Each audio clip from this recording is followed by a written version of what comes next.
The first time I saw my son's blood spill onto our porch, I thought it was a nightmare, one of those vivid hallucinations brought on by stress or exhaustion. But the scream that followed, sharp and real, snapped me into a terror I had never known. Jason collapsed with a sickening thud, the crutches he'd relied on for months clattering beside him. His right shoulder was soaked in red, his face frozen in shock and disbelief. My mind hadn't caught up yet. Then I saw her. Standing at the edge of our lawn, calm as a Sunday stroll, Karen Delaney held a small silver revolver in both hands. She was dressed like she always was, pressed slacks, pastel sweater, a smug sense of control stitched into every thread. But this time her smile was off, twisted, like something unhinged had finally broken free inside her. She had just pulled the trigger. She had just shot a child, my child, and she looked satisfied. She didn't know who I was. To her, I was just another name on her clipboard, another resident who dared to question her self-proclaimed authority as HOA president. But I wasn't just a father. I wasn't just a homeowner. I was a federal prosecutor with a spotless conviction record and more courtroom hours than most judges. I had sent murderers, traffickers, and corrupt officials to prison for decades. I knew how to build a case like a fortress, airtight, unbreakable, final. Karen had no idea the war she had just started, because when she pulled that trigger, she didn't just break the law, she targeted my family. And I was going to make sure the consequences would haunt her every breath for the rest of her life. But the irony of it all, this didn't start with bloodshed. It started with wood and screws. It started with a ramp. 3 months earlier, Jason had come home from the hospital after undergoing a second spinal surgery. The accident had left his legs partially paralyzed, and while he was fighting hard to recover, mobility was still a daily battle.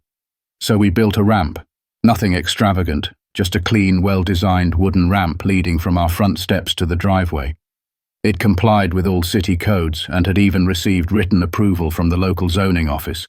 It was the kind of thing most people wouldn't think twice about. But Karen noticed. Of course she did. She noticed everything. It started with a note, a pale yellow envelope taped to our front door with masking tape. Violation. Unapproved structural change to exterior property. Please remove the ramp within 7 days to comply with Oak Haven HOA standards. No signature. Just a typed name at the bottom. Karen Delaney, President. I remember holding that letter, standing on our porch, staring at the ramp and then back at the paper like it was some kind of joke. I figured there had been a misunderstanding, so I did what any reasonable neighbor would do. I called her. She didn't pick up.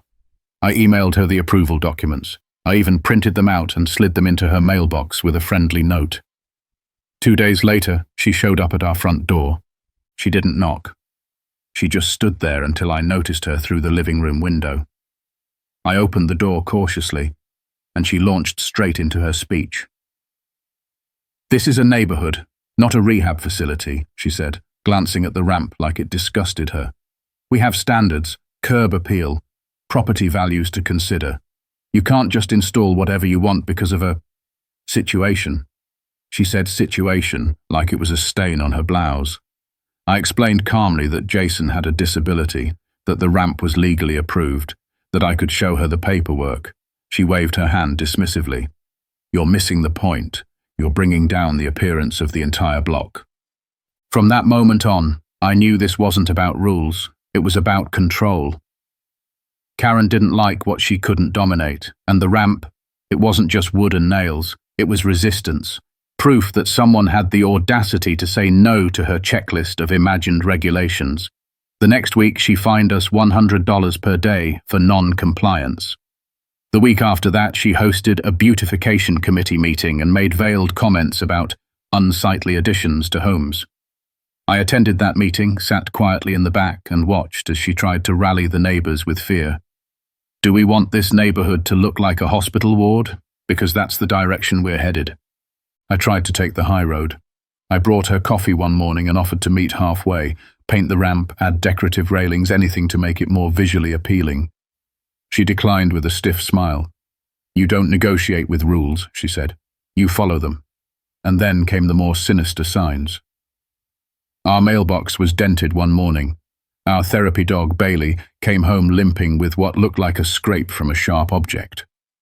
The security lights on our garage were unscrewed, barely hanging from their fixtures. Still, there was no proof. Just suspicion. Just a growing unease that something darker was brewing beneath Karen's pristine HOA smile. And then one night, Jason told me he didn't feel safe using the ramp anymore. He said he'd seen Karen standing across the street, arms folded, just watching him as he struggled down the slope. No words, no movement, just eyes full of something cold and calculating. That was when I knew we weren't dealing with a difficult neighbor. We were dealing with a ticking time bomb, and I had no idea how close we were to the explosion. 2 weeks after Karen's little sidewalk standoff, the notes began to change. No longer were they typed neatly and tucked into envelopes with a name printed underneath. Now they came handwritten, jagged, rushed, and bitter. One was scrawled on the back of an HOA newsletter, "Remove that thing or face the consequences." Another was scribbled in red ink, slipped under our windshield wiper while we were inside the grocery store. "This isn't a special needs community. Follow the rules." I remember my wife clutching that paper in her hands, her fingers trembling, not from fear, but from rage. We had never asked for sympathy. We didn't want pity. All we wanted was for our son to have a fair chance to heal, to feel normal in a world that already treated him like a problem to solve. But to Karen, our existence was an eyesore, and she was escalating. Things started going missing from our porch. Packages were opened and tampered with. A basket of fresh flowers my mother had sent for Jason's birthday was dumped upside down and stomped into the concrete. At first, we suspected teenagers, just messing around, but then one morning, I reviewed our motion-activated doorbell footage. At 2:16 a.m., a figure stood in our front yard, hair tied in a tight bun, a long coat thrown over what looked like pajamas. Karen. She didn't knock. She didn't speak. She simply stared, first at the ramp, then at the window where Jason's nightlight softly glowed. She stood there for nearly 5 minutes, completely still, like she was memorizing something. Then, without a word, she turned and vanished into the darkness. That same night, Bailey, Jason's therapy dog, woke us up barking from the living room. He'd never done that before, not like that. Not so aggressively. I ran outside with a flashlight, but the street was quiet, just shadows and silence. But the next morning, Jason's crutches, which we always left by the front door, had been moved. Not stolen, just moved. Angled differently, like someone had picked them up, inspected them, and placed them down in a new position. That chilled me more than if they'd been taken. It became clear we were being watched, not just casually, but methodically. Every action, every movement in and out of our home seemed monitored. We started to wonder who else she had turned against us. I waved to neighbors we'd known for years, and they avoided eye contact. Some looked away altogether. One couple even crossed the street when they saw us coming. It was like we were radioactive. And through it all, the HOA newsletters kept arriving. Only now, entire sections were filled with new policies Karen had proposed, regulations about unauthorized medical equipment, structures affecting visual harmony, and no exceptions for personal circumstances. She never mentioned us by name, but it was obvious. She was trying to turn the community against us, one bullet point at a time. I tried to raise the issue at the monthly HOA meeting. Not to accuse, not to point fingers, but to start a conversation. We walked into the clubhouse that night with our folder of paperwork, ADA compliance forms, city permits, photographs of our ramp before and after modifications. Jason didn't come. He didn't want to. He said it made him feel like a burden. The room was full, warmer than usual, chairs packed tight. Karen sat at the front table, a legal pad open in front of her, a name tag pinned to her chest like she was running for office. I cleared my throat and began. My son, Jason, is recovering from a spinal injury. Many of you know this. We installed a ramp with city approval. But before I could finish, Karen raised her hand like a teacher silencing a child. This is not the appropriate venue for personal grievances, she said sharply. We're here to discuss policy. I pushed forward. This is about policy, the policy you're writing to exclude disabled residents. Murmurs filled the room. Some folks shifted uncomfortably, others scribbled notes like it was courtroom drama. Karen smiled, a thin, smug line. I don't write policy to exclude anyone. I write to protect standards. If we bend the rules for one house, where does it end? That line hit me hard, because one house wasn't theoretical, it was ours. She wasn't talking about slippery slopes. She was talking about my son. My wife stood beside me, silent, her jaw clenched so tightly I thought her teeth might crack. We opened the folder and handed out copies of the approval documents. Some attendees flipped through them, others didn't even touch the pages. Karen didn't look at hers. She leaned back and crossed her arms. "This may be legally allowed," she said slowly, "but that doesn't make it neighborly. We're trying to maintain a certain appearance here." And there it was, laid bare for all to see. The truth.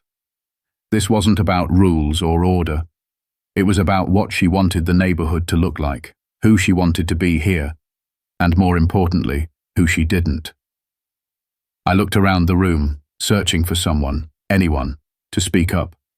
People I had hosted BBQs with, people whose kids had played with mine, but no one said a word, not one.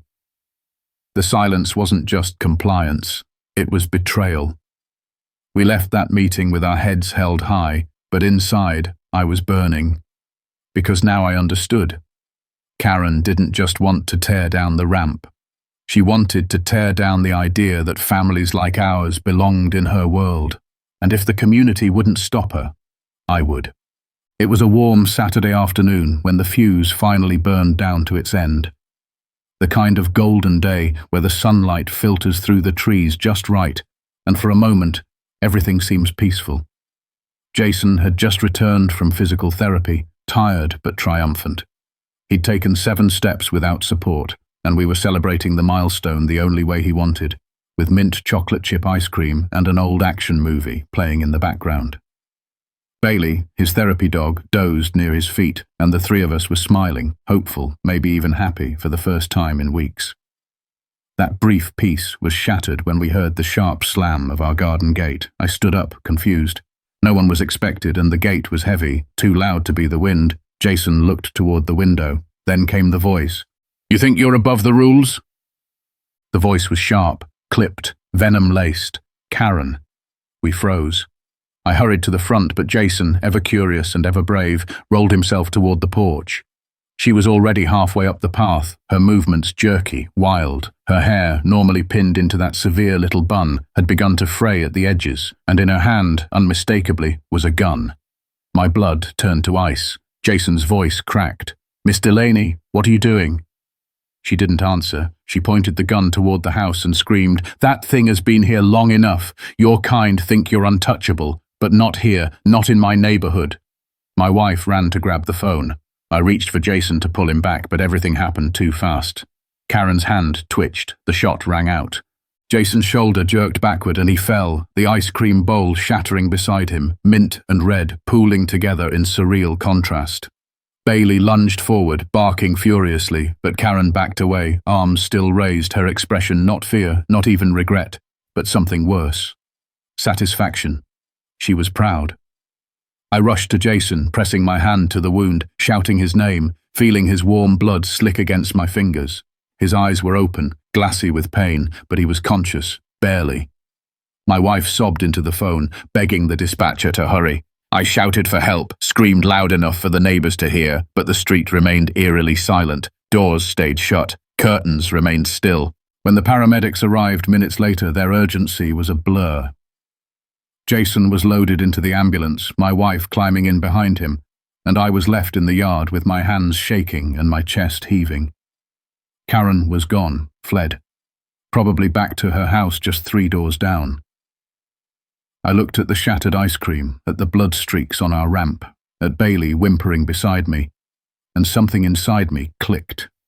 Something final. Karen had crossed a line that couldn't be uncrossed. She hadn't just fired a gun. She had declared war on my son, on our rights, on the very idea that we belonged. I wasn't just a father now. I was a prosecutor again.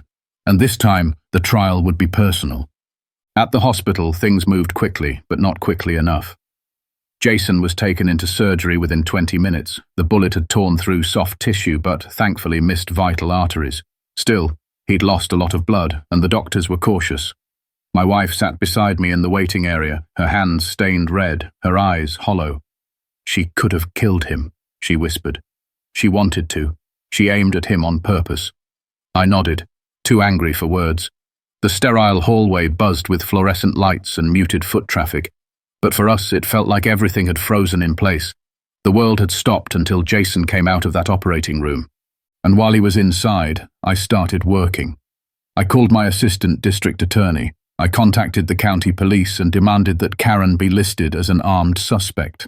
I sent emails to the U.S. Attorney's Office, copying in civil rights coordinators and federal disability investigators, because this wasn't just an assault, it was a hate crime, a deliberate act of violence against a disabled minor, with months of documented harassment leading up to it. I laid out everything: the ramp, the notes, the late-night surveillance footage, the HOA meeting, and now, the blood on my front porch. By the time Jason was out of surgery and stable, I had already triggered a series of legal motions that would ensure Karen didn't get the luxury of hiding behind a neighborhood title anymore. Karen Delaney had tried to destroy my son because she believed no one would stop her. She relied on silence, on a neighborhood that looked away, on rules that she twisted to suit her hatred. But what she didn't count on, what she never imagined, was that the family she chose to target had the law etched into their bones and justice burning in their blood. This was no longer about a ramp. This was no longer just personal. It was a reckoning, and it was only just beginning. Karen thought she had time, thought she could spin a story, call it a misunderstanding, maybe even cry her way into house arrest with a sympathetic judge. What she didn't realize was that the wheels of justice were already turning, and they weren't just local anymore. The moment Jason's blood hit our porch, the entire case was elevated. And by the time I stepped back into my office, still wearing the same shirt I'd held against my son's shoulder, my inbox was filled with responses from colleagues across jurisdictions, civil rights investigators, state prosecutors, federal attorneys. Everyone wanted in. Karen Delaney had committed an act of violence against a disabled minor on private property after months of documented harassment. And worse for her, she had done it to the son of a man who had written parts of the federal hate crime prosecution manual. The police didn't waste time. I made sure of that. Within hours, officers were at Karen's home, not knocking politely, but with warrants and body cams. They found her in the middle of packing, half her closet already stuffed into a suitcase, cash pulled from drawers, even her passport sitting atop a toiletry bag. She wasn't planning to stick around for the consequences. She knew what she had done. What she didn't know was that her plan to flee was caught on high-definition security footage from 3 separate homes on the block. Neighbors who had remained silent during the HOA drama, but were suddenly willing to cooperate the moment they saw a child carried out on a stretcher.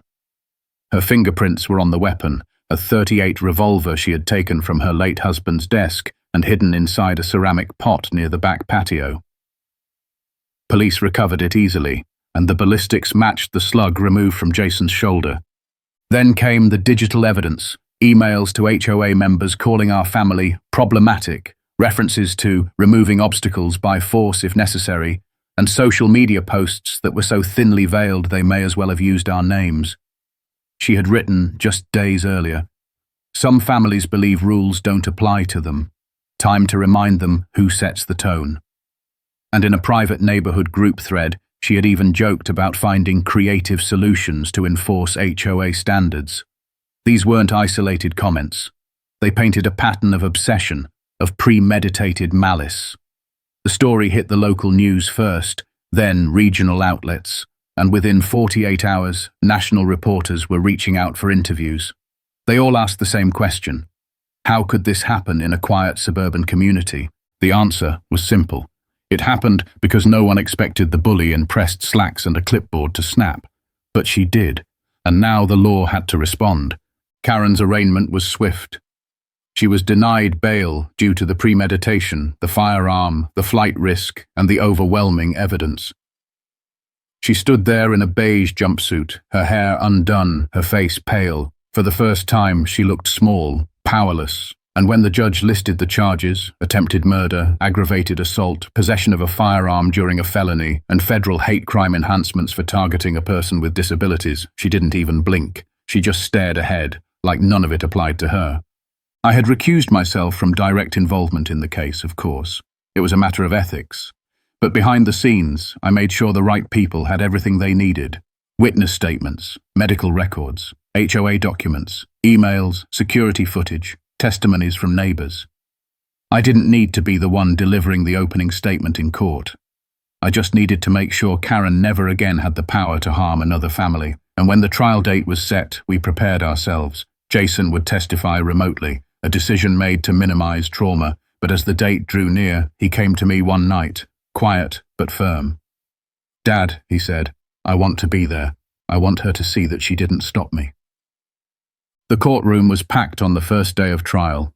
Reporters, disability rights advocates, neighbors who once kept their heads down but now filled the benches with quiet guilt. Karen entered through the defendant's door in a conservative outfit, hair dyed back to its original color, no makeup, her posture meek, her legal team's attempt to frame her as a misunderstood neighbor who acted irrationally under emotional distress. But the evidence was a mountain. We had her words, her weapon, her plan, and most of all, her history. The prosecution began by laying out the timeline, the first HOA complaint, the repeated fines, the surveillance footage, the incident at the HOA meeting, and then, with meticulous clarity, the shooting itself. They played the doorbell footage frame by frame, showing her raise the weapon, shout, and fire. They followed it with her own words in emails. There was no ambiguity, no heat of the moment. This was calculated, cold, unforgivable. Jason entered the courtroom in his wheelchair, his shoulder still healing, his eyes calm. The room fell silent as he rolled to the witness stand. And when he spoke, it wasn't with bitterness, it was with strength. He described the fear he felt, the confusion, the pain. But more than that, he described the weeks before. The watching, the notes, the ramp. "She didn't see me as a kid," he said. "She saw me as something broken. Something that didn't belong." When he finished, there wasn't a dry eye in the room, except Karen. She looked at him like he was a stranger, a problem she still couldn't understand. Her attorneys tried to argue diminished capacity, stress, even claimed she had taken sleeping pills the night before and wasn't thinking clearly. But the prosecution dismantled that narrative piece by piece, emails written that same morning, her decision to load the revolver, the packed suitcase. It wasn't stress, it was strategy, and it failed. On the fourth day of trial, the jury returned. Guilty on all counts. The judge, a respected peer of mine from the state bench, delivered a sentence that reflected not just the law, but the impact. 30 years, no parole before 25.